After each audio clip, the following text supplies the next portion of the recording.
The first sound Amara ever heard was her mother's cries. She was born into a world that did not want her. In the kingdom of Uzedo, a daughter was not a blessing, but a disappointment, a failed attempt at producing a son. And no one was more disappointed than her father, King Obanu. The servants whispered about the day of her birth, how the king had stormed out of the birthing chamber upon hearing the news, how he had left Queen Ephemina weak and alone, her tears soaking the sheets as she cradled the child he refused to acknowledge. From the moment she took her first breath, Amara was a reminder of failure. Yet, despite her father's resentment, her mother loved her fiercely. Ephemina would hold her close, whispering stories of powerful women from distant lands, women who ruled, who led armies, who defied the world's expectations. You are more than what they say you are, her mother would whisper as she stroked Amara's hair. One day, they will see. But love was not enough to protect her. Her father ruled Uzedo with an iron fist, and in his kingdom, women were little more than property. A woman had no right to speak back to a man. To do so was considered an insult, an act of defiance that could earn a beating or worse. A woman's worth was measured only by her purity. She was to be married as a virgin, her body untouched before her wedding night. If she was found otherwise, her bride price was returned, a public disgrace that marked her as ruined. It did not matter how she lost her purity by choice or by force. In the eyes of Uzedo, she was tainted all the same. The palace was no different. The women within its walls lived in quiet submission, their fates dictated by the men around them. Even the queen, the highest-ranking woman in the kingdom, was powerless against her husband. As Amara grew, she saw the way her mother's spirit faded under his rule. She saw the bruises hidden beneath silk garments, the way her once bright eyes dulled with each passing day. Then, one night, when Amara was only 6 years old, her mother defied the king for the last time. It had started with an argument. Amara had been hiding behind a curtain in the great hall, small enough to go unnoticed, but old enough to understand the rage. In her father's voice, "You dare question me?" the king thundered. Queen Ephemina stood her ground. "She is your daughter, Obanu. You cannot treat her as if she does not exist." A heavy silence filled the room. Then came the crack of his hand against her face. Amara bit her lip, clenching the fabric of the curtain to keep from crying out. She knew better than to make a sound. "You will not tell me how to rule my house," Obanu growled. "You forget your place, woman." Queen Ephemina did not lower her gaze. "And you forget that she is your blood. She deserves more than this."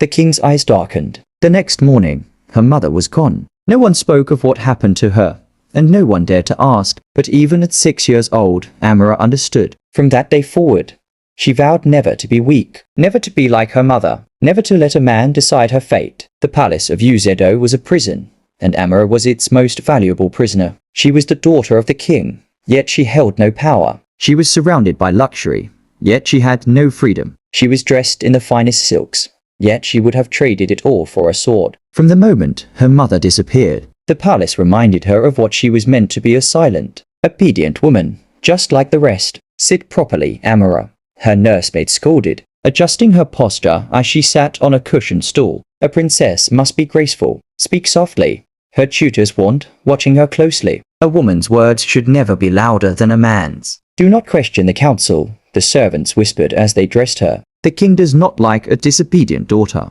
Amara hated it. She hated the way the men of the court spoke over her. She hated how the noble women never looked men in the eye. She hated the way servants flinched whenever the king's voice thundered through the halls. Most of all, she hated the helplessness. She was not allowed to join the war councils, though she had heard the warriors discussing battle strategies. She was not allowed to touch a weapon, though she had seen how the palace guards handled their swords. She was not allowed to run, climb, or train activities fit only for boys. But she refused to accept it. At night, when the palace was asleep, Amara would slip away from her chambers and make her way to the training grounds. She would hide behind the stone pillars, watching the warriors as they trained under the moonlight. She memorized everything: the way they shifted their feet in battle, the way they held their weapons, the way they dodged, attacked, and defended. And in secret, she practiced. She used a wooden staff she had stolen from the stables, swinging it clumsily at first, but growing stronger with each passing night. She learned to move quickly, to fight without brute strength, to use her mind as much as her body.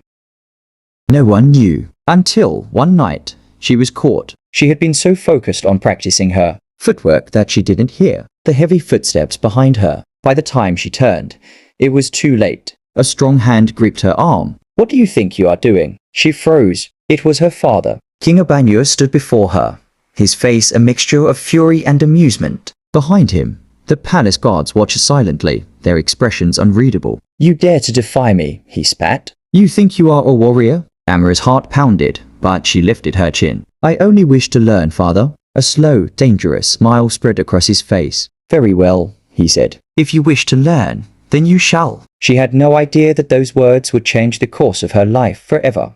Amara thought her father had changed his mind, that perhaps, for the first time, he saw her as more than just a girl. That maybe, if she proved herself, he would respect her. She was wrong. Her first day of training was a lesson in cruelty. The palace warriors, hardened men who had fought in countless battles, had been ordered to train her, but they did not treat her as a princess. They treated her as an intruder, an inconvenience, an amusement. They started before dawn. She was dragged from her bed before the sun rose, her feet barely steady on the cold stone floors as she was led to the training grounds. The men were already waiting. Their faces were unreadable, their bodies relaxed but ready, like lions watching a cub that had wandered into their den. "She is to train as any warrior would," the king announced from his high seat. His voice carried across the courtyard, sharp and unwavering. "No special treatment, no mercy." Amara swallowed hard. The warriors smirked. They had been given permission to break her. The first test was endurance. She was given a sword too heavy for her arms, made to stand under the blazing sun for hours, forced to swing until her muscles burned. Every time she slowed, a warrior would crack a whip near her feet, forcing her to move faster. "Come now, little princess," one of them sneered as she stumbled. "Where is all that fire you had last night?" By midday, her hands were raw, her body trembling with exhaustion. Sweat dripped from her face, but she did not stop. She did not complain. The second test was combat. She was thrown into a sparring ring with men twice her size, expected to defend herself with nothing but her weak arms and failing legs. The first blow knocked her flat on her back. The second left her gasping for air. "Get up," her father commanded. Amara forced herself to her knees, then her feet. The warrior smirked. Again and again, she was knocked down. Again, she got back up. By nightfall, her body was bruised, her clothes torn, and still. Her father watched with cold amusement. "You asked for this," he reminded her. "You wanted to learn." Amara met his gaze, breathing heavily. "I will learn." For months, this was her life. Every morning before sunrise, she was thrown into the harshest training. The warriors showed her no mercy. If she was too slow, they struck her. If she fell, they forced her to run laps until her legs gave out. "You are not special," they told her. "A woman will never be a true warrior." But she did not break. She adapted. She learned to use speed instead of strength, strategy instead of brute force. She studied her opponents, watching their weaknesses, using their own power against them. Slowly, she grew stronger. One evening, after a year of training, she faced the same warrior who had humiliated her on her first day. This time, when he swung at her, she dodged. This time, when he tried to knock her down, she twisted and slammed her elbow into his ribs. He stumbled back, stunned. From his throne, her father let out a low chuckle. "Maybe," he mused, "you are not as weak as I thought." It was the closest thing to praise he had ever given her. But Amara did not smile. She did not seek his approval anymore. She was no longer training to earn his respect. She was training to survive. Amara's training had changed everything. The palace no longer saw her as just the king's daughter. The servants whispered about her behind closed doors. The noblemen scoffed at the idea of a woman learning the ways of war, but some of them watched with wary eyes, as if afraid of what she might become. Among the warriors, opinions were divided. Some despised her presence, believing that a woman had no place in battle. Others tolerated her, either out of fear of the king or quiet curiosity. A few, though, had begun to respect her not because of her title, but because she refused to break. The warrior who hated her, one of the fiercest warriors in the palace, was Ekin, a veteran of many wars. He had fought alongside King Obanu for years and was known for his brutal training methods. To him, Amara was an insult to the art of war. "You will never be a real warrior," he told her one evening after training. Amara wiped the sweat from her brow, chest heaving. "Then fight me," she challenged. Laughter echoed around the courtyard. The other warriors gathered to watch. Ekin smirked, twirling his staff. "I do not fight children, but you do beat them," she shot back. The laughter died. The warriors exchanged glances. Ekin's smirk vanished. Without warning, he struck. Amara dodged. She had studied his movements, watched the way he fought. He was stronger, but she was faster. His blows came like a storm, but she danced around them, striking where she could. For the first time, she saw something in his eyes surprise. The fight ended with her on the ground, his staff pressed against her throat. She had lost, but she had lasted longer than anyone had expected. As she gasped for breath, Ekin studied her. Then, to her surprise, he extended his hand. "Again tomorrow," he said simply, and from that day, he became her harshest teacher.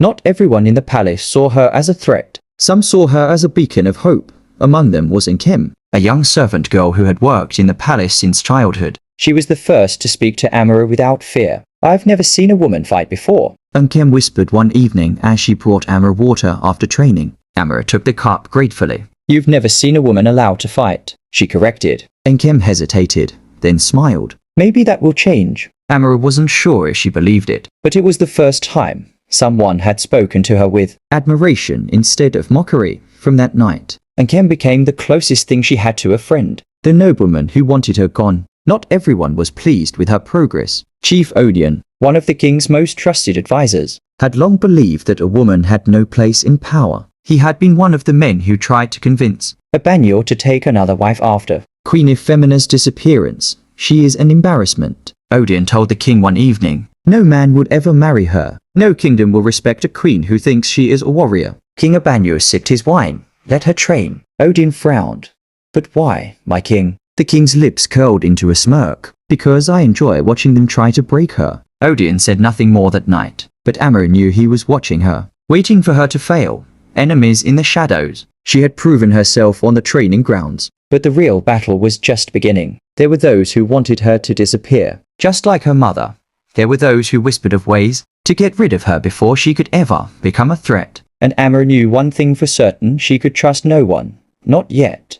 Amara had learned to fight, but fighting was not enough. Warriors needed more than strength, they needed loyalty. To the king, to the kingdom, to the warriors beside them. And now, Amara was about to be tested. It began with a simple order. "You will accompany the warriors on their next raid," King Obanu announced one morning. He sat upon his throne, watching her with an amused glint in his eyes. "You wish to be one of them, do you not? Then let us see if you can do what they do." Amara felt the weight of his words settle over her. A raid, a real battle. Not just training in the palace, but blood, fire, and death. She did not flinch. "I will go," she said. The king smirked. "We shall see." The warriors set out before dawn. Their horses thundered across the dry earth, their weapons gleaming in the pale light. Amara rode among them, dressed in light armor, a sword strapped to her back. Ekin, the warrior who had once mocked her, but now trained her relentlessly, rode beside her. "You may have learned to fight, princess," he said, his tone unreadable.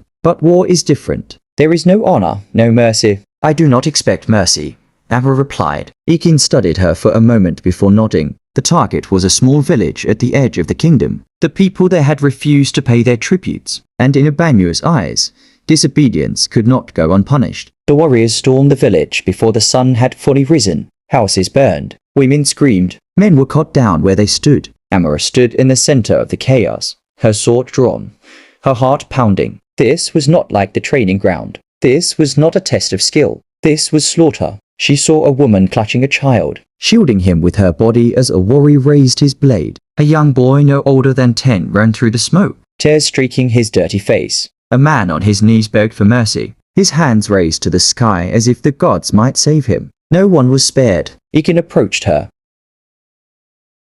He pointed to a man, wounded and barely breathing, lying in the dirt. "Kill him," he ordered. Amara's grip on her sword tightened. The man looked up at her, fear in his eyes. "Kill him," Ekin repeated. Her heart pounded against her ribs. She had trained for this. She had told herself she was ready. But was she? She thought of her mother, of the women in the kingdom who had no power. If she could not prove herself now, she would never be taken seriously. She would always be a princess playing at war. Her father was watching. The warriors were watching. Amara lifted her sword. She hesitated. "Still soft," one of the warriors muttered. Amara took a deep breath. She brought the blade down. The man did not scream. He was too weak for that. He simply gasped, his body shuddering once before going still. Amara stared at what she had done. Ekin placed a heavy hand on her shoulder. "Now," he said quietly, "you are one of us." She had proven her loyalty, but as they rode back to the palace, the smell of blood still clinging to her, Amara realized something. She had lost a piece of herself.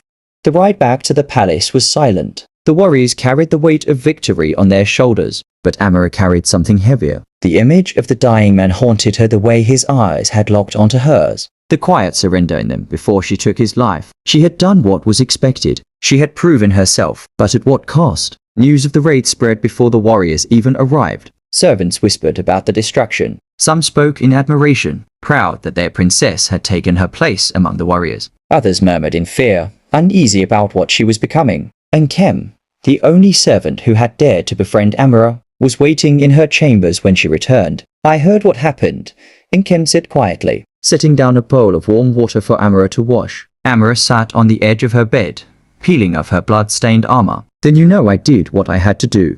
Kem hesitated, her eyes searching Amara's face. Did you have to? Amara's jaw tightened. She wanted to say yes. She wanted to believe that this was the only way to survive. But deep down, doubt gnawed at her. She did not answer. King Obanu was in a rare good mood when she entered the throne room. You have made me proud, he said, lifting a goblet of wine. At last, you understand what it means to be strong. Amara did not reply. Her silence did not go unnoticed. The king leaned forward, studying her. Does it trouble you? He asked, taking a life. She knew this was a test. No, she lied. Obanu chuckled. Good. It will only get easier. He gestured for her to come closer. When she did, he lowered his voice. But be careful, daughter. Some in this palace do not like what you are becoming. Amara already knew this. She had seen the way Chief Odin watched her, his lips pursed in disapproval. She had heard the whispers among the noblemen. Her father smirked. They fear you. Amara met his gaze. Should they? The king laughed.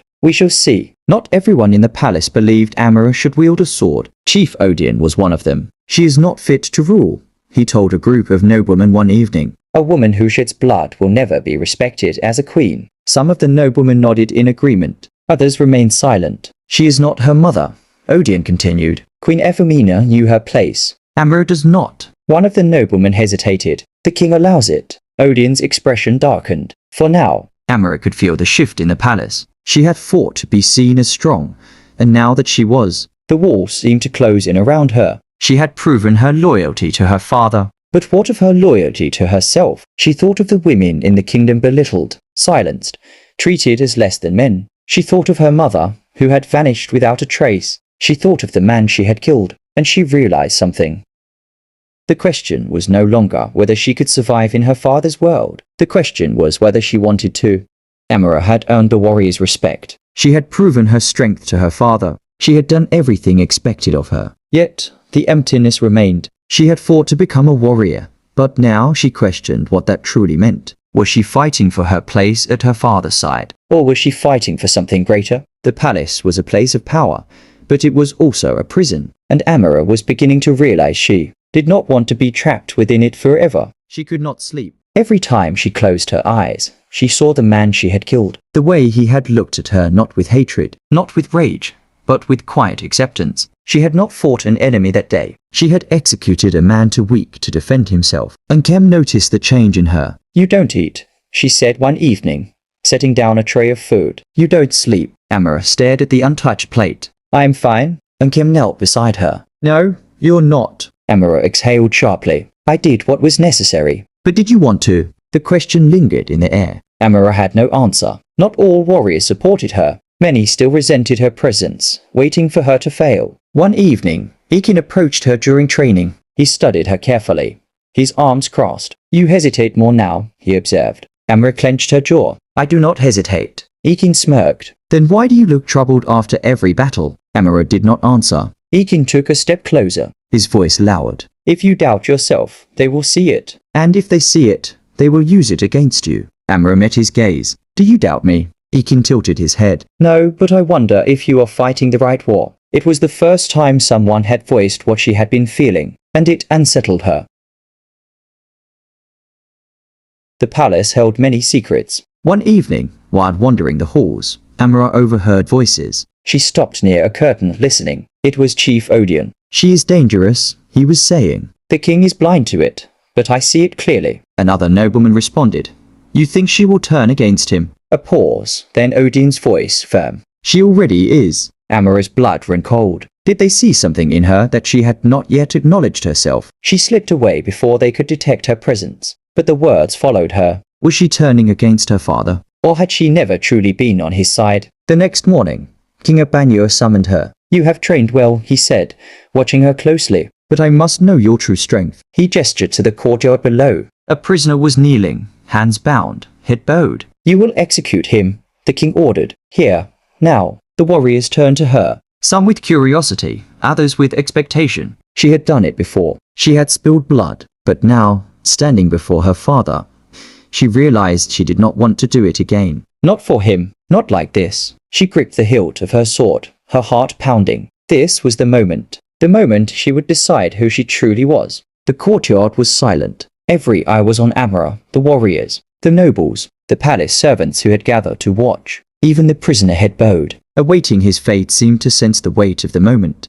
At the center of it all sat King Obanu, his gaze locked onto his daughter. He leaned forward, fingers drumming against the armrest of his throne, waiting. She had done it before. She had taken a life to prove her loyalty. But now, standing here with a sword in her hand, she felt something she had not felt the last time. She felt defiance. Her fingers tightened around the hilt. She lifted the blade, taking a slow step toward the prisoner. She could hear her heartbeat in her ears, the rush of blood through her veins. Kill him, and she would prove to the palace that she was truly her father's daughter, that she was loyal. Spare him, and she would expose herself as something else entirely. The crowd held its breath. Amara lowered the sword, and then she turned to the king. I will not do this, she said. A ripple of shock passed through the gathered warriors. The nobles murmured. Even the prisoner lifted his head in disbelief. King Obanu's face remained unreadable for a long, tense moment. Then his fingers stopped drumming. His voice was calm, but beneath it was the edge of a storm. You refuse?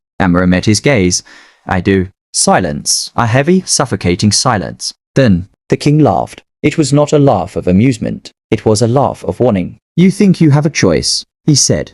You are my daughter. You do as I command. Amara stood her ground. I am your daughter, but I am not your puppet. The laughter stopped. The warriors stiffened, sensing the danger in the air. The nobles exchanged uneasy glances. King Obanu rose from his throne. His voice, when he spoke again, was quieter now, but no less deadly. You disappoint me. Amara felt her stomach tighten, but she kept her head high. Then you never knew me. A flicker of something crossed the king's face, anger, perhaps, or something deeper. Then he turned to the nearest warrior. Kill the prisoner, he ordered coldly. Before Amara could react, the warrior obeyed. A single, swift stroke. The prisoner crumpled. His blood poured at Amara's feet. She stared at it, her hands clenching into fists. The king turned back to her. You do not yet understand power, he said. But you will. Then he walked away, leaving her standing in the courtyard, the weight of her defiance settling over her. She had made her choice, and now there would be consequences. The whispers spread before the sun had even set. The princess had refused the king's order. The princess had defied the throne. Some said she had grown weak. Others said she had grown dangerous. Chief Odin's voice carried through the noble halls that evening. She cannot be trusted, he declared to his allies. She has abandoned her father's rule. And in the shadows, warriors debated among themselves. Would they follow the king? Or had Amara just proven she was meant to be something greater? A war within herself. That night, Amara stood on the balcony of her chambers, staring at the vast kingdom beyond the palace walls. For the first time, she felt something shift inside her. She had always fought to prove herself, but now, she realized she was no longer fighting for her father's approval. She was fighting for something else, for something bigger, for a kingdom where women were not seen as less, for a world where her mother had not been silenced, for something beyond the throne she had been raised to inherit. The path before her was uncertain. It was dangerous. But one thing was clear. She would not walk it as her father's daughter. She would walk it as something more, as a force that even King Obanu would come to fear.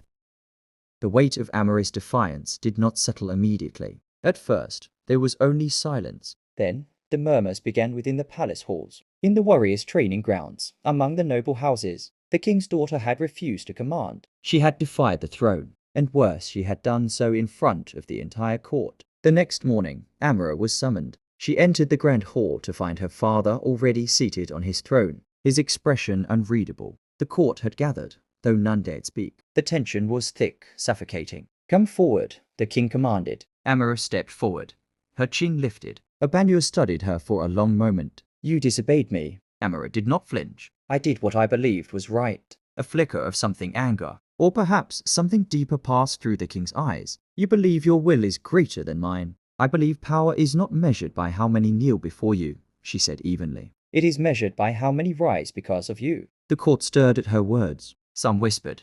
Others watched in wary silence. The king's fingers tightened around the armrest of his throne. You speak like a fool, he said coldly. Or like a traitor. The accusation hung in the air. Amara held her breath, knowing this was the moment that would decide her fate. I have been too soft with you, the king finally said. Perhaps that is why you believe yourself above my rule. He gestured to the warriors standing at the edge of the hall. Take her to the square, he ordered. A murmur of shock rippled through the room. Amara remained still, though her heart pounded in her chest. She knew what this meant. A public punishment. A warning to anyone else who might think of defying the king. The warriors hesitated, exchanging uncertain glances. Obanu's voice sharpened.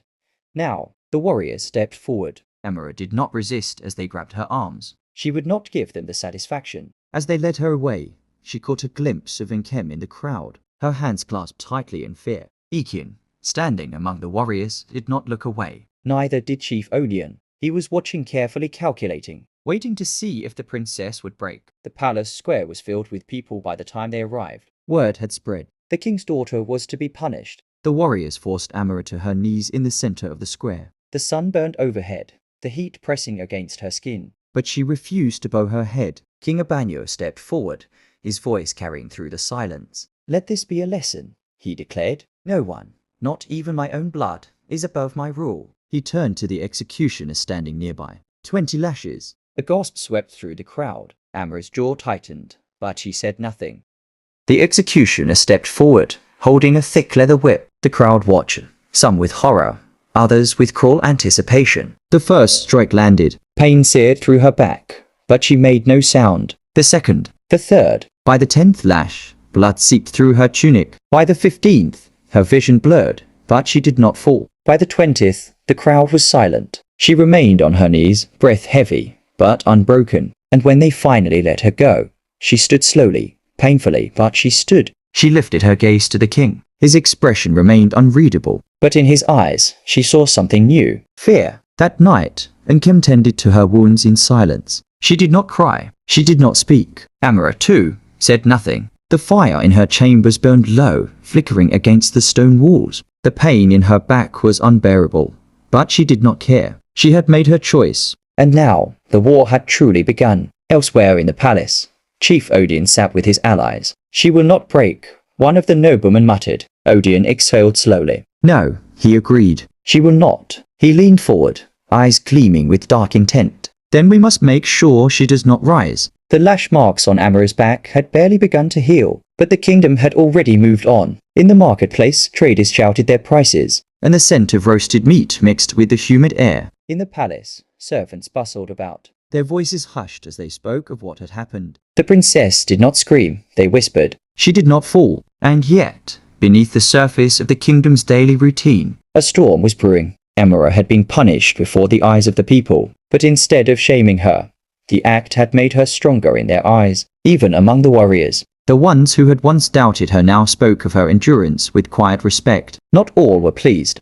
Deep within the palace, behind thick stone walls, Chief Odion sat in a secret meeting with high-ranking nobles and warriors. She is becoming dangerous, Odion said, his voice firm. The punishment should have broken her, but instead, it has made her a symbol. A nobleman, his robes lined with gold, scoffed. She is still just a woman. Odion's sharp gaze cut through him. A woman who fights like a warrior. A woman who the people whisper about in admiration. The king does not see it yet, but she is a threat. One of the warriors, a hardened man with a scar across his face, leaned forward. Then we must ensure she does not rise any further. A cold silence settled over the room. Odion nodded slowly. The king still values her as his heir. We must make him see that she is unfit to rule. A nobleman smirked. And if he does not? Odion's lips curled. Then we make sure the kingdom sees it for him. That night, Amara sat on her balcony, staring out at the vast kingdom below. The torches along the palace walls flickered like restless spirits, and the night breeze carried the distant sound of drums from the village beyond the gates. She had not spoken much since her punishment. She had not needed to. The pain in her back was a reminder of what she had endured. But more than that, it was a lesson. Strength was not in how many battles one won, it was in how many times one could stand back up. You should be resting. And Kem's soft voice came from behind her. Amara did not turn. Rest is a luxury I cannot afford. And Kem hesitated before stepping closer. The people talk about you. Some admire you, others fear you. A small smile touched Amara's lips. Good. And Kem's expression remained troubled. But there are whispers, Amara, people plotting against you. I hear things when I serve the nobles. Chief Odin is working against you. Amara's jaw tightened. She had suspected it, but hearing it aloud made it real. And Kem glanced around as if afraid someone might hear. They want the king to see you as a danger. If he begins to doubt you, it will be easier for them to turn him against you. Amara finally turned to face her. Then I must make sure my father sees the truth first. And Kem swallowed. And if he refuses to listen? Amara's eyes darkened. Then I will have to make him. Over the next few weeks, tensions within the palace grew. The warriors were divided, some loyal to the king, others beginning to respect Amara's leadership. The nobles whispered in the halls, their alliance is shifting. And the people in the kingdom, they watched, they waited. Chief Odin continued his quiet manipulations, feeding the king doubts about his daughter. She is reckless, he would say. She disobeyed you once. If you do not control her, she will do it again. King Obanu listened but did not act. Not yet. He was watching his daughter closely, waiting to see what she would do next. And Amara, she was preparing. Because she knew the next battle would not be fought with swords. It would be fought with loyalty, with alliances, and with the power of the people. And she did not intend to lose. King Obanu sat alone in his chamber, his mind troubled. The whispers had reached him, rumors of his daughter's growing influence. The warriors who respected her, and the people who spoke of her resilience. Chief Odin's voice echoed in his mind. She disobeyed you once. If you do not control her, she will do it again. Obanu had always known Amara was strong. He had trained her himself, shaping her into a warrior. But was she becoming too strong? He could not afford to ignore the warnings. And so, a test was set. A trap that would reveal where Amara's true loyalties lay. The following morning, the king summoned Amara to the grand hall. The court was present, along with Chief Odin, who stood beside the throne like a silent vulture. You are my heir, the king said, his deep voice echoing through the chamber. And yet, there are those who believe you are not fit to rule. Amara remained still, her expression unreadable. I have always served this kingdom. Then prove it, the king said. He gestured toward a warrior who stepped forward, presenting a scroll. There is a rebellion forming in the western province.